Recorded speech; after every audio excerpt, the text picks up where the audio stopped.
Guys, don't forget, if you haven't heard yet, every Tuesday we do Loose Ends Live. I host the show on the Pete and Sebastian channel where, we discuss things that, loose ends from the cast.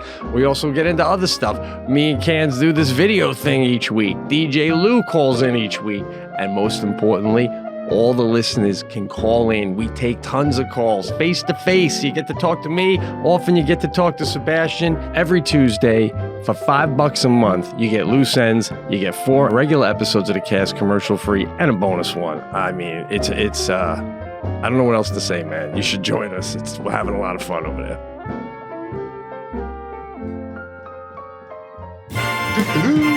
Thanks to Prolon for sponsoring this episode.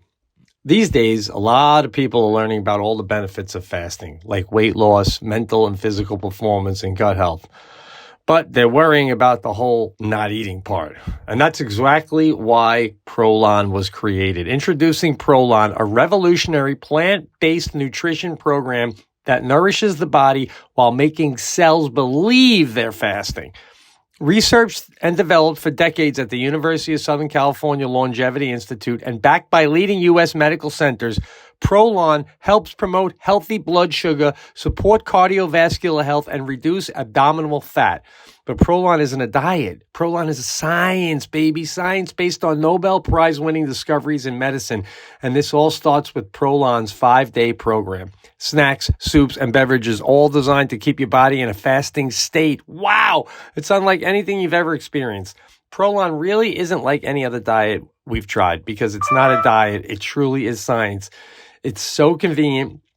They set up everything you'll need in one box, and after trying it, I tell you, you're going to feel light and energetic. So right now, Prolon is offering the Pete and Sebastian Show listeners 15% off their 5-day nutrition program. Go to prolonlife.com/Pete. That's Prolon, Prolon, life, life.com/Pete for this special offer. Thanks to Aura for sponsoring this episode. Let's be honest, what most people really want for the holidays is to see their favorite people more often. That's why this year, the best gift you can give, besides plane tickets, of course, is an Aura digital picture frame. Named the #1 digital photo frame by Wirecutter, Aura frames are incredibly smart and easy to use, allowing you to upload unlimited photos and videos directly from your phone to the frame. Plus, you can order the frame online and preload it with photos and videos using the Aura app, so it's ready to go right out of the box. Listen, I got so many cool photos I'm going to put in this thing. They gave me one. I can't wait to use it. All my time on the road, hanging out with my family, you name it. We probably took a photo of it, and we are going to put it in the Aura. Save on the perfect gift by visiting auraframes.com to get $35 off Aura's best-selling Carver matte frames by using the promo code THECAST at checkout. That's AURAFrames.com, promo code THECAST. This deal is exclusive to listeners, so get yours now in time for the holidays. Terms and conditions apply. Listen, I got one of these frames in my office. It's really cool, man. So do yourself a favor and get a really great gift for somebody. Again, auraframes.com. Promo code THECAST. This is the Pete and Sebastian Show with Pete Correale and Sebastian Maniscalco. Hey everybody, Pete and Sebastian Show live from New York City. Big show here at the Comedy Cellar. Yeah. Good to be face to face once again with the one and only Pete Correale. We are at the Comedy Cellar podcast studio. Kind enough to lend us the studio for a couple Robert Kelly and Noam, who owns all the Comedy Cellars. Cellars, I put in plural. Every time a building gets a vacant, he puts a new theater in there. But thank you for letting us use this. Give me some history here, because I'm not so familiar with the Comedy Cellar like you. You've kind of came up in this comedy club. The Israeli woman, is her name Etsy? Esty. Legend. Absolute legend. She don't own it anymore? She never owned it. She ran it for Manny. Okay. Manny was the owner. Esty ran it for him, and she made it the legendary club that it is. And then Noam took over for his pop and like kept it just growing and just being a beast. And like, in my opinion, and I know, like if they do all these things about the history of the Comedy Cellar, I know I was there, man. Like, I mean, they're there. So, you know, the real way it started was a tell, you know, like sometimes they say, oh, Louis C.K. did the Louis show and kind of put it on the map, but a tell would come here and he would tell all the other comics, you should come there, you should come there. And early on, nobody came here, man. The audience, the MC and the staff would have to sit in the crowd to make it look like there was a show. She'd be performing for waitresses and waiters, and then people would come in and sit down, and then they could get up and actually work.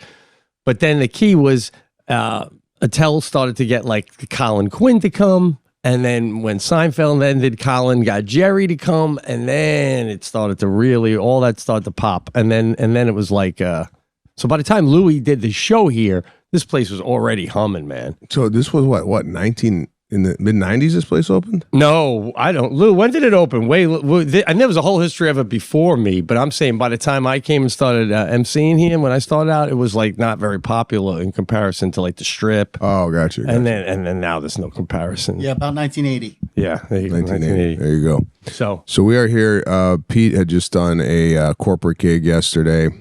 I am here in between shows. I didn't want to go all the way back home and come back to the East Coast. We're going to Canada tomorrow, Montreal, 2 Torontos, and 1 Ottawa, and then we are off for Thanksgiving. What are you doing for Thanksgiving? What's the vibe? Staying home, getting a turkey, having the family over and cooking it. Now, by the way, we got so much to get into in such a short period of time, bro. Your outfit's throwing me off. I feel like I'm hanging out with fucking Clooney, literally getting ready to go on his little wooden boat there in Cuomo. I mean, what's with the glasses cases, the suede glass case, the jacket? What's going on? You look unbelievable. Well, I appreciate that, number one. Number two, I don't like it. The balance is, I look like I'm fucking working for you. So this is my outfit for the day and night. So we're going to dinner tonight. Yeah. So I'm going to be in this for dinner. It's my dinner outfit. I'm wearing it in the morning because I'm not going to be going back to the hotel. So yeah, I got a couple things I'm doing after this, and then I'm going to bleed it right into dinner. Wow. So I had to prepare for dinner. Yeah, at 7 o'clock in the morning. See, for you people that don't know, that's a New Yorker's day. Leaving the apartment or the hotel room early, and I ain't even coming home till after dinner. It's a man right there. This is one of 3 outfits for me today. I'm going to do a change and walk through Central Park. Then I'm going to shower and put on my Milos. What is this? Why are we doing Greek, guy? What are we doing with the Greek? I don't like the lamb, and I'm grateful for the impending check that you're going to grab. I told Jack, what's this guy want me to do? If you tip on something he treats for, he thinks that's tacky. But I can't cover the Mazzillis and you and Milos. By the way, Steve's not going. You know, yeah, he's got the flu. Oh, so it's me, you, and Mazzilli. Damn, we're going. You don't like fish? They got beautiful fish there. Oh, listen, I'll go eat anywhere. You know, I mean, you have great restaurants, but I'm just surprised you don't go Italian. No Italian. This is my staple. When I come to New York, I gotta go to Milos. I know. So we're going to Milos tonight. The outfit, the glasses. Speaking of the glasses, they look beautiful. Well, case alone. Well, I'm not showcasing the case. What I am showcasing, and I want to get your take on this. All right. You're a sunglass guy. Yes. Do you carry the case around to store your glasses if you're out and about, or do you just hang them off today? How do you store the glasses when you're not using them when you're out? When I'm home, I put them in the case. But the minute I take them out to wear them for the day, they dangle on the shirt, like you said. Okay. Or they're on. Oh, they're on. Okay. I don't bring the case out. It's a little weird that you have the case out. I'll tell you why I got the case. I don't know how you do your case, but my case has a little cloth. Sure, they mostly come with the wipe, and then I do a little pre-moisten wipe. So we get a little. I do one of these, and then after I clean it with that. Right. Glasses tend to get a little from the eyebrows. I don't know if you get like the eyebrow on the here. Yeah. You get like marks from the eyebrows because sometimes the eyebrows are a little. Like it'll leave an indentation, like hat head, but with an eyebrow. Is that what you're saying? Yeah. So what you're saying with the cleaning and the glasses, don't you do that before you put them on or before you go out in the morning, and then that's it? So It'll like last the whole day though. you're not going to keep this up, bro. What are you doing? You're not going to carry this case out all the time. It's not what? Yeah, everything about what you do. Yeah. You're dressed so nice, it's really uncomfortable. Lou, isn't he dressed so nice? It's too much. I have a jacket on it, a t-shirt. Jesus Christ. Listen, I think throughout the day, your glasses, they take a beating, right? And I'm going to be out, it's like nighttime. These what are you doing? Oh no! Yeah, right. This is one of my pet peeves, and my wife often asks me, "Could you the camera? That's it. Yeah, not a shirt's dirty. Oh, the shirt's dirty. Not a shirt's dirty. That's it. I gotta wash the shirt. It's not that dirty to begin with. It just gets a little dust. There's oil. There's oil on the shirt. No, I'm not into this. Like, use the clothing for a wipe. I ain't into that. I'm sorry. My wife often does that. She's trying. Can you clean my sunglasses? I go, I got no wipe. She goes, just use your shirt. I go, no, you're walking around with dirty sunglasses because I'm not going to be using my shirt as a napkin. Well, you know what I use at home, and nothing works better. I taught this to my daughter because she wears glasses. She loves it too. You take the glasses by the in between, right between the, hold it over the sink, and just go full Windex. 4 hits, 1, 2, 1, 2, and then you just wipe them up with a paper towel. Do you? So like I don't know what moisture you're doing, but Windex is the best. I got a couple things wrong with that. Right. Number one, I found that Windex tend to streak, and number two, a coarse paper towel might scratch the lens. That's why I use just a soft microfiber cloth. What kind of shades are those? What are these? Are these Ray-Bans? Armani, Giorgio Armani. Now, I feel like you're getting, bro, and I want to put you on the spot with this. This is a compliment. And I said this the other day to my manager, and this is going to go and bleed into your shades. You were talking to my daughter backstage in Buffalo, and you were making her laugh, and you were talking about the piano. But where you're at in your career, it was like a moment I was having. This is trippy, man, but like where you're at in your career, your age, the way you carry yourself, I feel like you're starting to morph into legendary stuff. No, I know it's hard to hear, but there was like a legendary, like a Don Rickles talking to a friend of a kid, you know. So I really felt that. It was a really cool moment.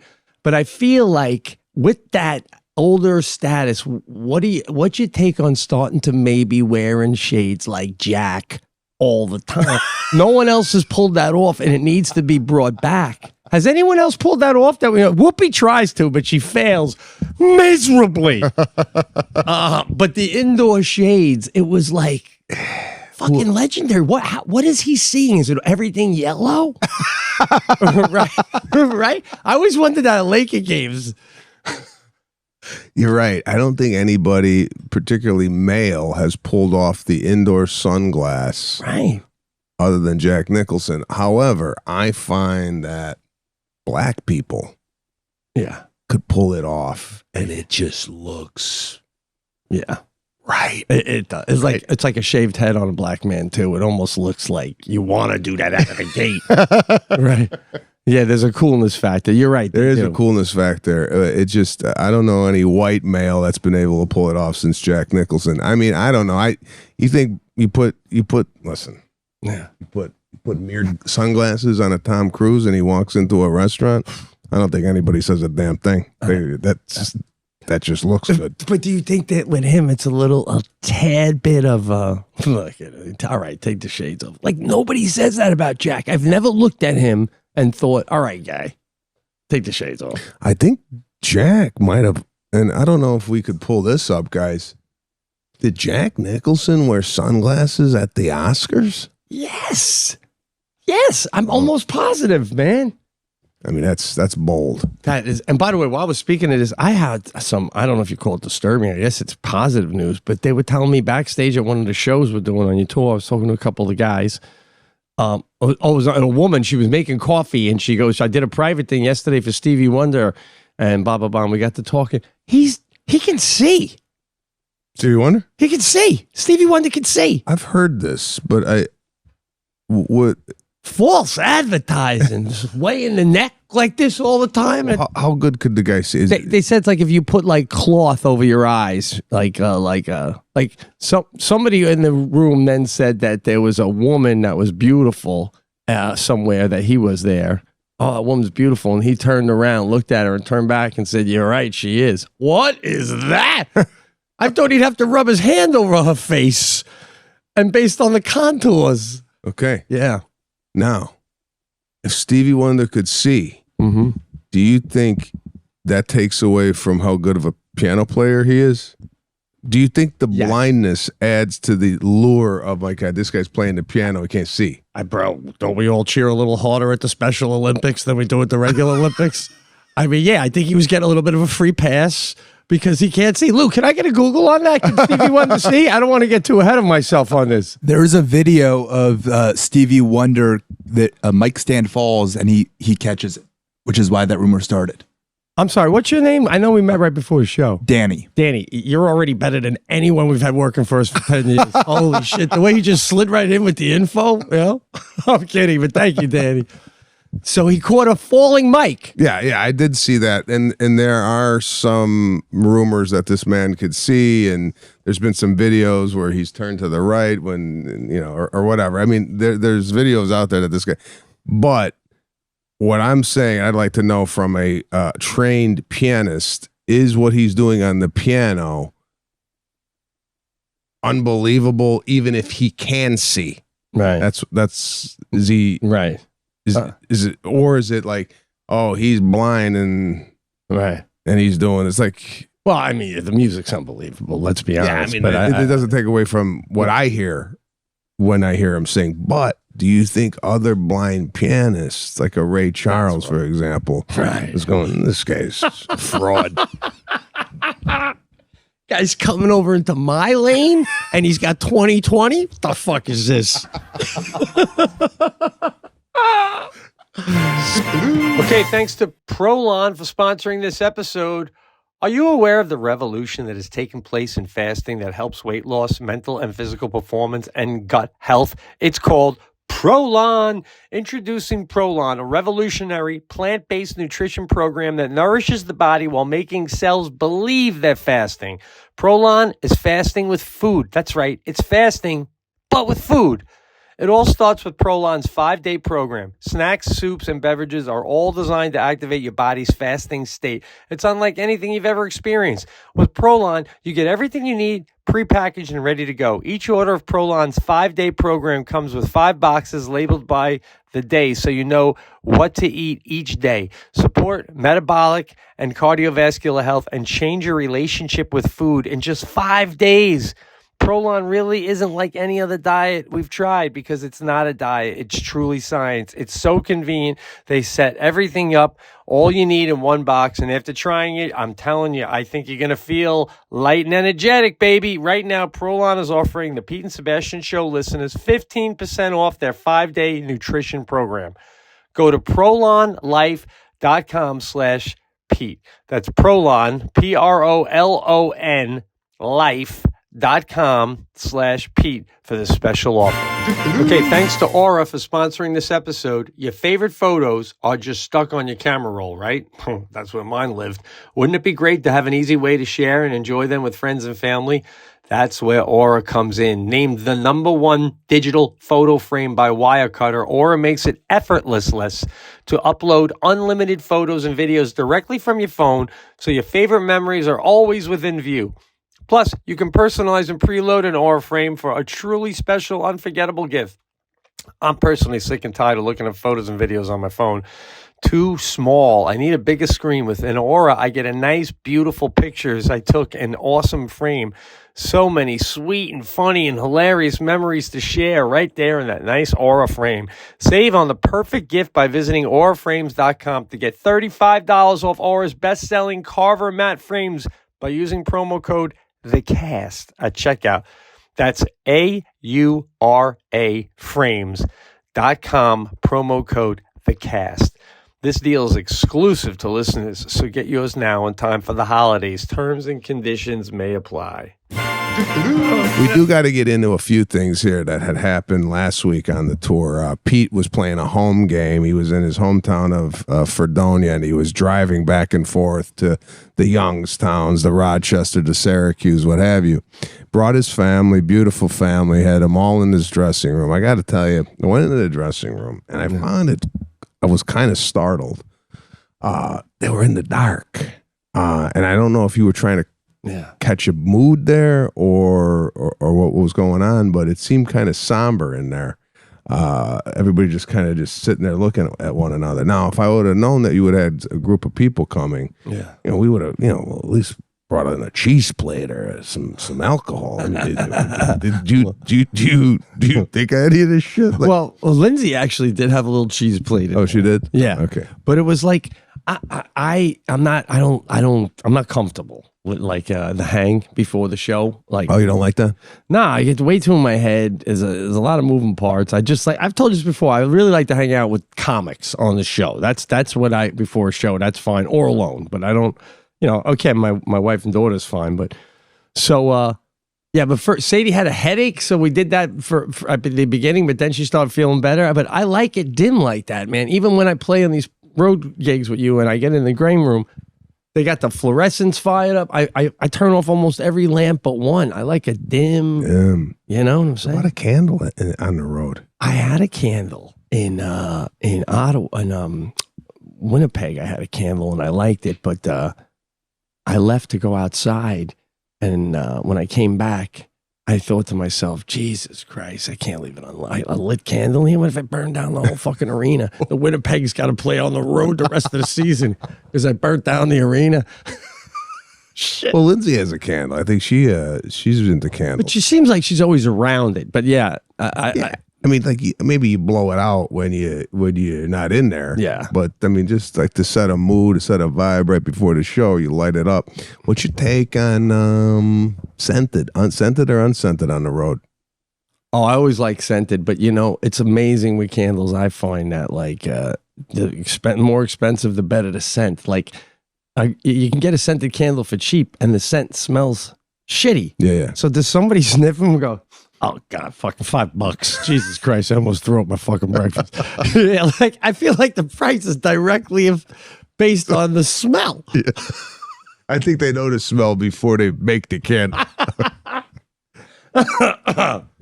So yeah, it was great to have them there. Thank you for coming back there, and you're awesome for that, man. I appreciate it. No problem there. Shows were fun. John Petrelli, mother, made an enormous amount of food, so much so that my mother was inspired by seeing John Petrelli's mother make food, that she knocked out a plate of lasagna this week. She's like, Jesus, that woman can cook. Yeah. What am I doing? So she got in the kitchen and she brought over a tray of lasagna to my sister's house. Unfortunately, I'm not home to catch any of that, but that's how much food this woman's making. She's inspiring other grandmothers to make food. Now, it was unbelievable. Oh my God. Bro, I'm on a cannoli run right now. Yeah. And I don't know if you know this, because you should know this. And if you don't, you got to get up to speed. You lived in New York City for, I don't know, 20 years? 22 years, New York City, yeah. You got a cannoli spot in New York? Italian bakery? And just the neighborhood. I go to Little Italy, and, most of the restaurants there, they always have the little area up front where they're selling the Italian pastries. Yeah, but and I kind of that's a general. I know, but guy, I honestly, you put 3 cannolis in front of me, and I probably, if they're all good, I probably couldn't separate. Oh, no, I'm sorry, I'm not a cannoli expert, man. Well, I tell you, I think Northern New York gets a bad rap. Not a bad rap. I was like, it's not Manhattan, right? I gotta tell you, I had some of the best food up there, Italian food that I've ever had.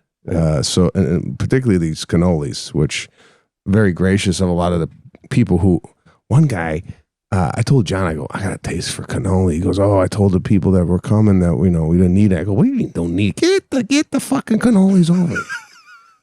So a guy went and that John knew that has a cannoli, a bakery, got up and went to the bakery and knocked out half a dozen cannolis. I think it's we'll get the name. God, I forget the name of it. Well, we'll get the name. I posted it online. Delicious. It's as I'm older now too. I'd say about 10 years ago it kicked in where like I had a cannoli and I just never went back. I was like, Jesus Christ, now I get it. Like when I was younger, I was more into like, American cookies, chocolate chip. But there's not, it's, again, they crushed it with the desserts. It's ridiculous. Well, I was not into eating cannolis because I had some certain friends of mine that kept talking how cannolis are the best dessert ever. Mm-hmm. And it made me not want to have cannolis because they were so passionate about cannolis. And we've talked about this, that I tend to go the opposite way if someone is so pro whatever. Oh, wow. It turns me off. Yeah. And I don't want to participate in whatever they're participating in because they're talking it up too much. Right? That's Trump-like, With all of his cabinet members, if you say you would be happy to be a cabinet member before he mentions you being one, he's like, well, you're out now. You're too excited. You're too excited. So, Jesus, no wonder why you don't like Billy Joel.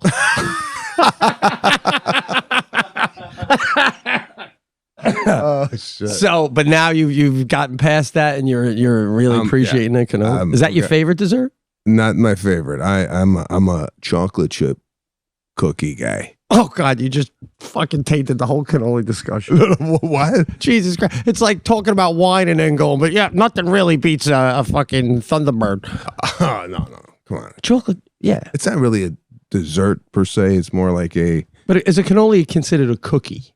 I would consider it in the cookie family, just based on the outer shell. So, death row, time for dessert, gonna have a cookie, and they offer you either like the most delicious, perfect, fresh, homemade chocolate chip cookie, or all the same, fresh, delicious cannoli. Only can have one. I gotta go cookie.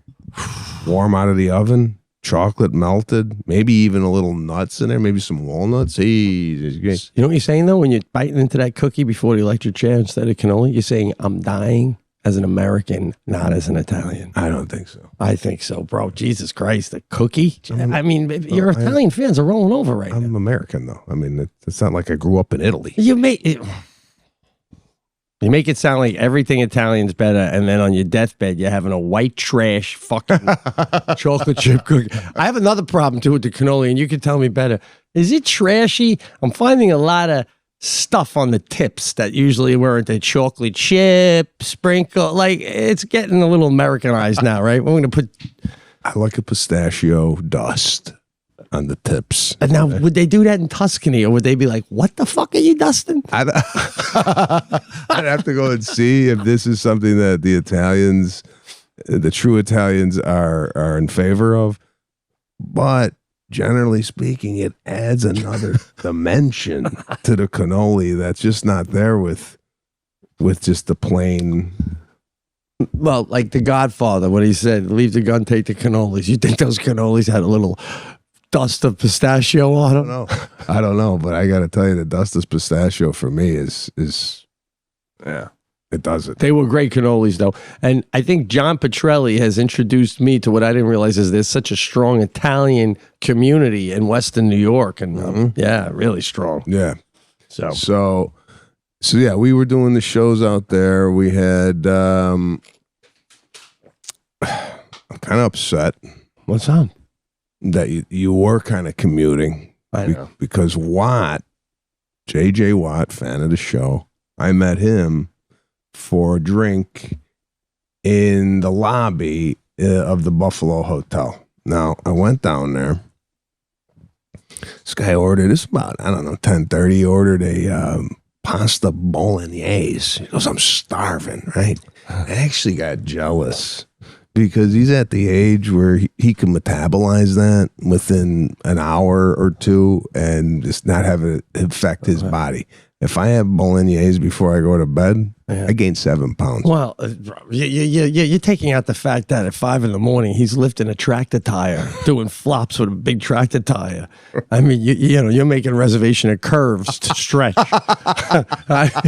It's not metabolism. Do you see his videos? He's still working on. Yeah. No, you told me about the Peloton. Yeah, no, he's in bed with Peloton now, and he's like him and his brothers are doing commercials for them. So yeah, listen, he's working out, but like this guy knocked out a bowl of pasta, and I'm sitting there going, God, I wish I could have that. So we had a nice time. But Go ahead. I don't like that, like pro athlete, the eating aspect. It's like a high school kid. When you're in high school, a boy, you'll go into your fridge at 10:30 and just eat a bowl of cold spaghetti or something, right? Mm-hmm. Like dinner's done. It's 10:30, JJ. Like if I was married to him, I'd be like, the kitchen's closed. You know, these just big guys that need fuel all the time. It's like a fucking furnace. You need to feed it, bro. The guy's huge. It's unbelievable. This guy might wake up at 3 o'clock in the morning and knock down a dinner. Right. I go back to bed. Yeah, and it's not even like, having trouble sleeping. No, I'm starving. In the middle of the night, I need fucking meat. Unbelievable, man. Is he noticeably like not as big muscular wise as he used to be in his playing days? He seemed pretty same. I didn't. Yeah. Does it look like he could play tomorrow?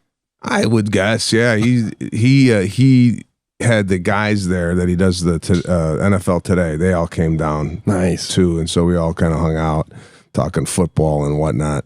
And then I watched the show the next day, and I don't know, they dove on a table. I don't know if you saw it. Did you see this? I saw the video, yeah. And Bill Cowher did it. I saw that. And I was like, I'm sitting there going, do you think you could dive on that table and get up with no injury? I don't know, man. It would be 50-50. That's what I was saying. Nate Burleson, I don't know if you saw how high he got. This guy, it was like a WWF coming off the third rope. Yeah. That's how much air he got. But then when I saw Bill Cowher do it, I go, this guy's going to do it? How old is Bill Cowher, Danny? Yeah. Danny, right? Yeah, looking up right now. But and again, did you see the urgency in Danny's voice? Yeah. Just the way he came back with looking it up right now. He's 67. 67. Jesus, the return time on that. It's like tennis. I know. Boom. Right. And then right back. There's an anticipation going on with him. Right now, he's Googling tennis. Bro, we noticed the same things. Watt did a little, he didn't even do much. He did a little, broke the table, and then, the next guy got a little more, and the Burleson guy, you said, did a big one. And when Cowler did it, I'm like, is he even going to get up? And then he just pops right up. And, I don't know. His neck looked like it snapped back. Oh, but I wanted to bring up the whole Watt thing. Speaking of sunglasses, I don't know if you noticed, but he's the only one that had sunglasses on while doing the show. Now, my problem with that is there was no sun. Yeah. What's your take on sunglasses, no sun? I know. I said, well, we've been kind of talking about that, man. Well, do you wear if you wear sunglasses, yeah. All right, you came out there, you got your sunglasses, right? I do. Now, if you go outside, it's not sunny, do you put the sunglasses on? Sometimes you do. There's a brightness. There's an overall brightness as you get older that kind of like affects the sight. Okay. And but what I've done a few times lately, I'll be outside in Walmart and I'll put them on going through the parking lot and then when I get in, I keep them on. And Jackie, she's been with me, she turned around, she's like, "Hey, what the fuck with your sunglasses?" And I was gonna keep them on if she didn't say anything, but if she's saying it, everybody else must be thinking that. Well, you bring up another point. How long can you wear sunglasses indoors before taking them off? So as soon as you open the door and you come in, are they coming off as soon as you step inside? Or do you come in, let everybody know, hey guys, this is what I look like Right. with the sunglasses on, few steps, and then take them? It's interesting you say that. This is the move. The move is you go in with them on until you see something that makes it worthy of you taking them off. And like whether it's a price tag or something, then you go, Just look at that. Did you see this, baby? And then you put them right back on when you get out, man. That's all the move, I feel. I did this move today. All right. I want you to get your take on this. Came out of my hotel room, immediately put the sunglasses on while I was waiting for the elevator. Love it. Right? Yes. So I got into the elevator with the shades on. I think you can do I'm going outside within 5 minutes, so I'm putting them on ahead of time. Yeah. You can pull that off. You could do that because I felt like I'm a douchebag. You get in the elevator. If you got in an elevator and you saw a guy sitting there with sunglasses on, would you go, man, this guy's prepared to go outside? Or it's like, hey, guy, let's just wait till we. I'm leaning towards cool. I'm leaning towards this guy's cool. All right. Look at this guy. And then the thing is, too, you're in there and you're leaning against the back wall of the elevator. Everyone's coming on. Your fucking eyes are darting, judging. I think the elevator sunglass, to your point, is a beautiful, because you're looking at everybody and no one could see you. And by the way, I don't like my eyes being seen through a sunglass. No. I like a Cobra Cabretti glass, mirrored. Yeah. You don't see nothing but yourself. Yeah. Yeah. When people look at me, I want them to see them. So what's your take on this?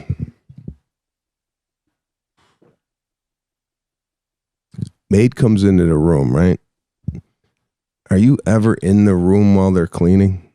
Or do you feel like you have to leave in order for them to kind of... I went recently, when we were on the road, I forgot something in my room, and when I went back in, there's the sign that says the housekeeper's in here.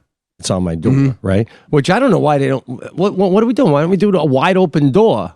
That's the old move. Like, why isn't the door opened all the way, propped open while you're working in there? Why? Well, here, I'll give you a take on that. I think they do that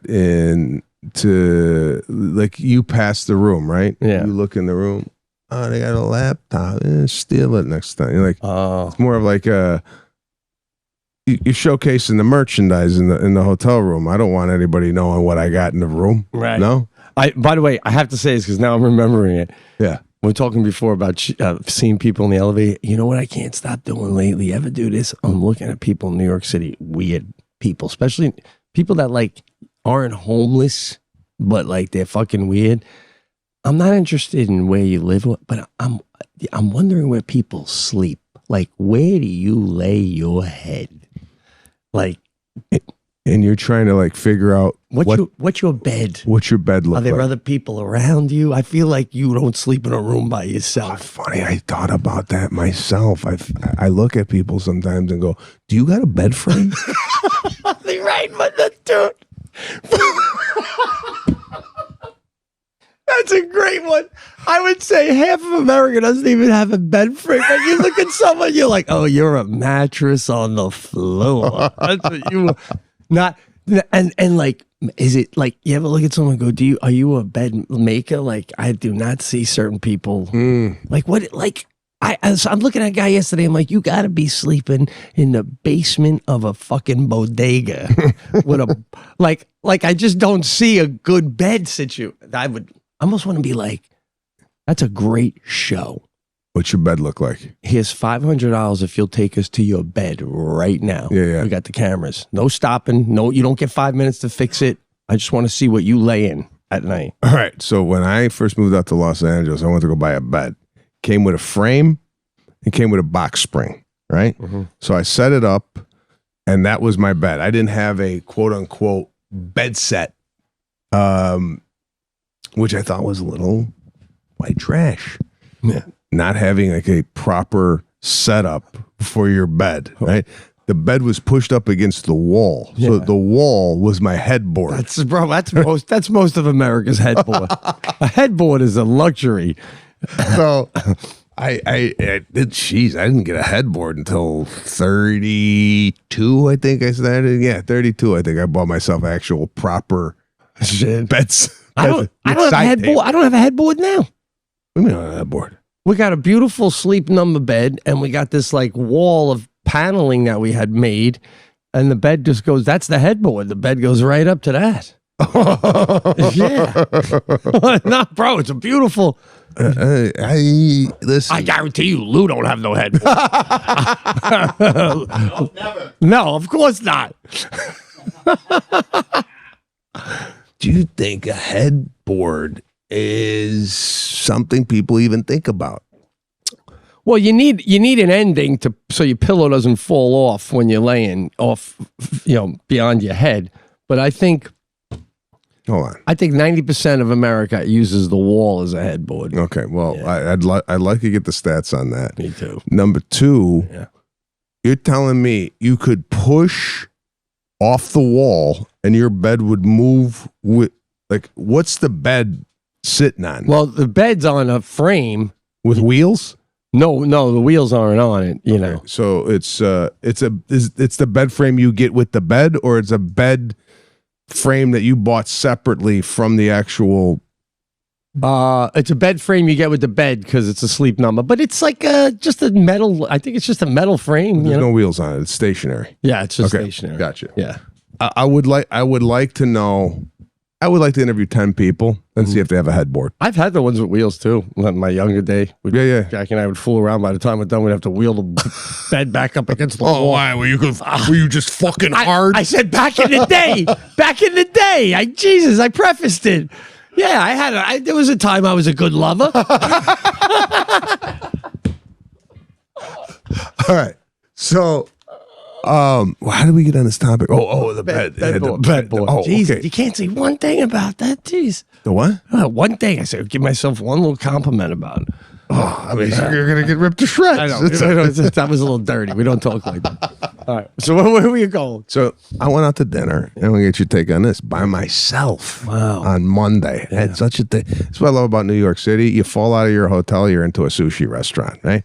In Los Angeles, it's a 23-minute drive, and for a tuna roll. Here you walk a couple blocks, and boom, you're at a sushi restaurant. So I walked in, sat down, and I noticed. And this is a nice sushi place, right? Do you do the bar? No. When you're alone? You don't sit up the sushi bar? No sushi bar. Sushi bar was downstairs. I was upstairs near the bar, the bar. Oh.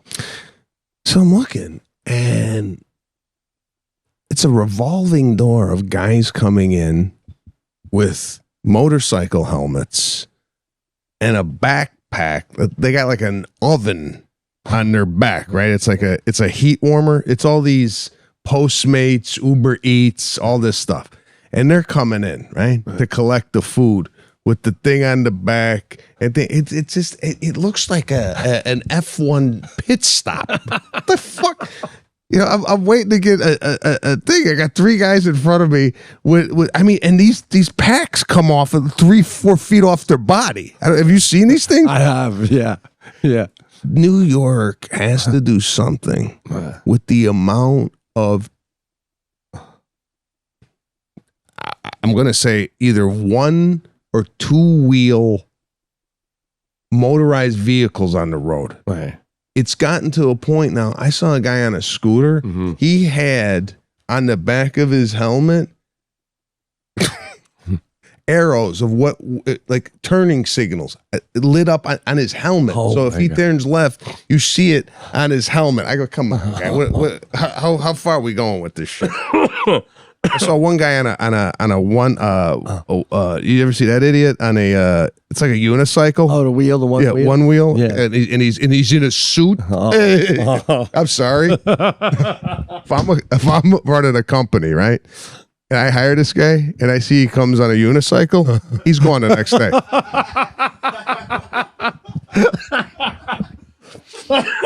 I'm sorry. A lot of companies, you'll get a bonus for that, for going green and saving and keeping a green imprint and all that shit. Yeah. What kind of work is this guy going to be doing on a unicycle? Oh, God. I haven't seen anybody pedal since 1997 in this city. No one's pedaling. No one. Everything's motorized. Absolutely. Everything's electric, and it's unsafe, man. It's really, you wait for first the cars go by. And by the way, yesterday I've noticed too, a lot of cars blowing reds. Like, so you got to wait for people to finish breaking the law with the car. Then you stand there, and then you wait for like a barrage of electric shit come flying by. And and then you can cross. It's like insane. Well, as a pedestrian, you have to watch for these because they you know what it is too.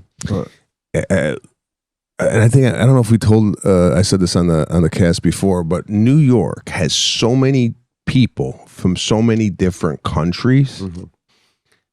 They're bringing their driving skill set from wherever they're coming from here. So you got about 19 different countries on the roads out there. Like, I don't know if you've ever seen the way they drive in India, right? That's a whole different thing. I mean, they're fucking whizzing by this and that. No one's listening to signals or none of that shit. So you got like the United Nations of driving out there, where everybody comes with their own driving skill sets from the country they learned how to drive, right? Absolutely. You're bringing up a great thing, though, because yesterday I took an Uber to this private show. The whole drive, he's cranking radio. I don't give a shit. If it's loud, it's done.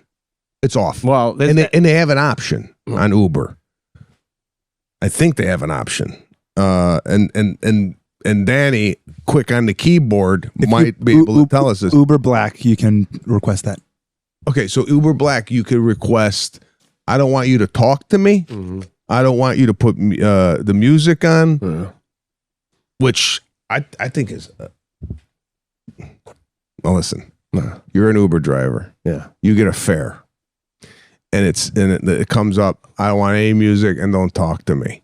Do you have an opinion about the guy getting in if he puts that as his preferences? I would just think, well, he's a lot like me. But you almost want to write back, great, because I don't want to fucking talk to you anyway, guy. So, what do you think? The guy's not nice. Anyone who wants that, right? Well, I mean, I don't know. I don't necessarily want to like start up a conversation in a car ride. I could be on the phone, or I could be just whatever. If you're going to a show, maybe you're collecting yourself and you don't want to. I just don't know why there's a radio even involved in a fare to begin with. I mean, the radio shouldn't be on. Well, I mean, I understand you're driving all day and you're going crazy and you need to listen to something, but just put on Sinatra and we're all fine. Oh. I've never heard anybody ever go, fly me to the moon, get that shit off. Doesn't happen. Wynn Hotel does that. Their cars, they play Sinatra. It's in the rules. You got to play Sinatra in the car. Oh my, it's beautiful. That's what I think the whole country should do. Just Sinatra it up. Yeah. And, if you wanted me to turn it off, I'll turn it off. But you're getting in and you're hearing just lightly though, just a little, not loud. It puts you in a good, just hearing you hum it is making me happy. And it's like, listen, you could go all the way down the line, your Belafontes, your Dean Martin, your Sammy Davis, all that, like, Etta James, just hit us with all this beautiful music and no one will have a problem. Yeah, I agree. What's your take on this? I was walking through Central Park yesterday and I saw a guy running, in shape, normal looking guy. And every once in a while, while he was running, he was shadow boxing. As he's doing the loop, I mean, coming hard with the lefts and the rights, and then he go back to running, and then he do it again. So it was part of his training, and I couldn't decide if I thought this guy was a meatball or if I thought this guy is training on a level that I've never experienced. Did he look like one of these guys that, look at me? I'm because some guys are actual boxers and are doing this because they're maybe getting ready for a fight. Or do you think this guy's an accountant and then he's going for a run and he decides to shadow box? Yeah, I didn't get I was looking to see, is he training? But I don't. I think he was like, just someone told me you could burn more cardio if you throw some punches. That you do behind closed doors. You don't start shadow boxing in the shadow in the park. You just run doing the loop, right next to a horse and carriage. Well, I guess I'm I'm contradicting myself because this is what I did on the treadmill yesterday. I have never done this before. Oh no! I'm on the treadmill. What's your take on this? I grabbed 2 5-pound dumbbells and I was doing triceps or biceps as I was walking on the treadmill, and then I was doing like almost housewife exercises with 5-pound weights. What's your take? I would say, why don't you put the weights down, Mary, and just run faster? I mean, yeah. I can't run. Like, I know. You know that. Listen, I did try and run. Yeah. I got it up to 7. I haven't been on 7 on a treadmill in 3 years, bro. Right. I felt my legs were gonna fly off my body. I'm sorry. I don't run, but I do on the Peloton, not a bike, like a Peloton. They got the weights there, and I'll do the flies. And Okay, so same thing. I'm with you, but it's when you're biking fast and you're doing flies, it looks cool. When you're walking on a treadmill, it's like, Carol, are we still on for Mahjong later? You know what I mean? Yeah, it has a aquatic type of feel to it, where you're in a pool and you're using weights and running underwater and stuff like that. I get you there, but like, I don't know. I got this heart monitor thing that I wear a strap now to monitor my heart rate, which I feel is increasing my intensity when I work out, because I'm looking at my heart rate as I'm doing it.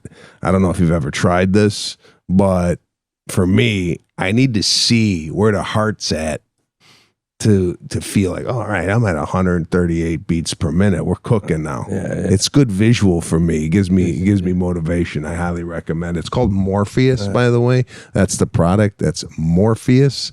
You get it on Amazon. Not a paid sponsor here, just something that I use. Nice. And That helps you there. it helps. I was, and I know we're closing out here, but I was reading an article yesterday on Denzel Washington. There was a lot of similarities, I feel, with you. He had a love of wine. Not his level was more than yours, though, because he was talking about how he had a big wine cellar, and it was his go-to to just have great wine. And he goes, but I would buy it from this fancy place. I get 2 bottles delivered every day, and his wife would always be like, "Why you always just get 2?" And he goes, "Because if I get more than 2, I'm going to drink more than 2." And I would drink 2 bottles over the course of a day. And he goes, and like, I love my wine so much that sometimes I'd be out of wine. I'd go to get one out of my wine cellar, and all I have is $4,000 bottles and like whatever, And he goes, and he's admitting, I love good wine. And that creeps up on you because you just think it's okay because it's wine. And he goes, and I was up to 2 bottles a day when I wasn't working. When I was working, I put it all down, blah, blah, blah. And he goes, and I stopped when I was 60. I did some overall damage, and he's like, but my mother made it to 97. Will I make it to 97? Maybe I won't, maybe I will. But the wine, and it was like, just the way he was talking, it was like, I gotta see this because I'm a huge Denzel Washington fan. yeah, he's a cool guy. Top 3 actors for me all time. And I just saw him on an interview because he's playing in this new movie called Gladiators coming out. Yes. So he's doing a lot of press right now. He was talking about that he's going to do Othello on Broadway, 70 years old. Last time he did Othello was when he was 22, right? So 48 years ago. And he still remembers the lines from the play. Oh. He was rattling them off on the interview. I'm thinking to myself, geez, 48 years ago, this guy did Othello, and he still got it in his brain. Wow. I mean, that's something else. But wow, man. Well, I mean, I guess that's like going into one of your old bits from your first album. Well, I was with Jerry Seinfeld last night, not to drop names, but we were talking about comedy, and I said, "Do you remember?" Because he says he does his Q&A at the end, and I want to get your take on this. If somebody said, "Pete, remember that bit that you did on your first special? Mm-hmm. Can you think you could do it word for word right now?" No. Okay. Not word for word. So we have, musicians who could recall songs that they did 30, 35 years ago. Do you think that's just because they're continually doing that song at concerts? That's why they remember it? Yeah. Because Seinfeld does this Q&A, what's your take on doing a Q&A at the end of the show? Yeah. You into that? I don't know. I don't think so. I mean, do you like the Q&A? I never thought I would entertain it, but the way he was talking about it last night, I go, that's an interesting way to because he says he loves it. The questions that people come up with, he has fun with it. So I don't know. Maybe maybe try it. I don't know. But why was that about your old bits you were bringing? We were saying that he don't remember his old bits either. You know, like if I had to do the Chipotle bit, I don't think I would remember it verbatim. I'd have to go back and look at it and see what the beats are, and probably have to do it a few times to get the cadence down and whatnot. Because we were talking about new material, old material when you do shows, and I was like, I am thinking when I do a show, the people in the room are the same people that were there the last time I came to town. Do you think that way, or do you think it's all new people? No, I think that way, which is probably a bad way to think. He goes, okay, when you go see an artist, like let's say you go see Taylor Swift. Next time she comes to town, do you go? I go, no. He goes, so why do you think the other people are the repeat business with you? It could be 70% new people that never seen you before. So why are you thinking that everybody in the arena or the theater or the comedy club has been there before? Yeah. That's the way I think. Because I feel like, okay, if you saw me before, you're coming back to see me again. And maybe you got a few new people, but I think the majority, they were here the last time I was here, right? So you think you got a room full of like DJ Lou with Pearl Jam situation, like that people just yeah, like Lou. When you go to a Pearl Jam concert and you look around, do you think everybody there has been to a concert once in their life? Certainly, and I see people that I've seen before. Oh, so you even have regulars that you see at these concerts? That's right, and I look for them in the future too. Could you? I'm sorry. What would you say, Lou? Yeah, and I look for them the next time I go too. So can you imagine going to a concert and you start seeing people? Like he's gone to so many concerts that he's made friends. It's crazy. I know. At the concert. And Jerry used a bad example because no one goes back to see Taylor Swift again because you're fucking tapped out. You can't afford to see her again. Yeah. But Lou, when you go see Pearl Jam and he says something special like, oh, I haven't done this song in a while, blah, blah, blah, blah, blah. And then you see him someplace else. Does he ever say the same sort of thing and you feel cheapened by the last time he said it? Or do you feel like Eddie feels like everyone there has seen him over and over? I think he tries to make it unique. And the one thing he does when he goes to a different country, he tries to speak the language of those people. So it really is a unique experience. So if he's in Italy, he's speaking, he tries his best to do like a paragraph in Italian into the next song and stuff. Jeez. This is what I wanted to do. And someone's going to steal it because I'm lazy and I haven't done it. And it's almost a little theft over Eddie Vedder. He tends to cover, I've seen, he'll cover a famous musician's song if he's in the town. Like if he's in Jersey, he's going to do a Bruce song. I would like to pick every town I'm in. If there's a famous comic from there, do his bit, a bit of his, and say it, blah, blah, blah. Or if hypothetically you're in Cleveland, you don't know anyone from there. Drew Carey used to do a sitcom from here. I love Drew Carey, even though he is from Cleveland. But you find the reason to do a bit from a famous comedian everywhere you go. Now, would you do the famous bit in the comedian's voice, or would you just take the bit and make it Pete Correale's bit? I would intro it, say how great this guy was, why I like him so much, and then I would do it in my voice. Like Eddie Vedder's not going to sing like Elvis because he's doing an Elvis song. Yeah, that'd be interesting. I don't know, like that's an interesting concept of other comedians or comedians doing other people's bits in their own voice. Right. I wonder how that would. Yeah. Well, last night when I was doing this private gig in my head, it was funny. I was in the hotel room and I'm like, why not just do somebody else's shit? Like, is somebody literally going to be in the living room going, oh, that's Tom Papa's bit. That's Tom. Yeah. Who's going to know? Mm-hmm. So, but you don't. It's a weird thing. You don't, because if you got caught, I'd rather get caught stealing stereo than doing another comedian's bit. You know what I mean? Shit. Well, at a corporate gig, you're right. I mean, you did a birthday party. How many people were there last night? 70. 70. Yeah. And you did this at where? What was the venue? What's a venue? It was a living room. It was a guy's living room on the Upper East Side. By the way, what is your take on this? He's got a little bar, right? It's the guy's loaded. You know what I mean? It's one of those deals. And a real nice man. And he goes, have a drink before we start. Relax. I want you to come in a tiny bit earlier. Just to relax. So I go up to get a drink, and then he comes back up to me and goes, "What are you doing? Are you going to get a drink?" I said, "Dave, I've never been to a party where you have no beer. You don't have any beer in your whole house?" He goes, "No, when I do a party, the bar is just hard liquor only." I got a problem. I thought so. I mean, they almost kicked me out for ordering a beer. I said it from the stage, the living room. I go, "Geez, I ordered a beer." You guys almost kicked me out like I was fucking maintenance. I don't like that you said, "You got no beer?" What is that? What? I said, "I'm surprised you don't have any beer. I've never been to a party with no beer." Yeah. What is that? What is that? What do you mean? You don't say that to the host. Where's the beer? I didn't say like, "Where's the beer?" Know, like, you keep telling me to go get a drink. You don't have a drink that I drink. I know, but you don't say that. Like, I don't go to a house, and if you don't got wine, I don't go, "Fuck, no wine you got now?" I don't know. I disagree. If you, I mean, Yeah.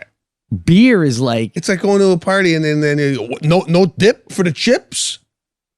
well, What kind of fucking animal are you? hard liquor is a very aggressive thing to make it the only thing you're offering. You go, you adjust. Okay, give me a Patron or whatever.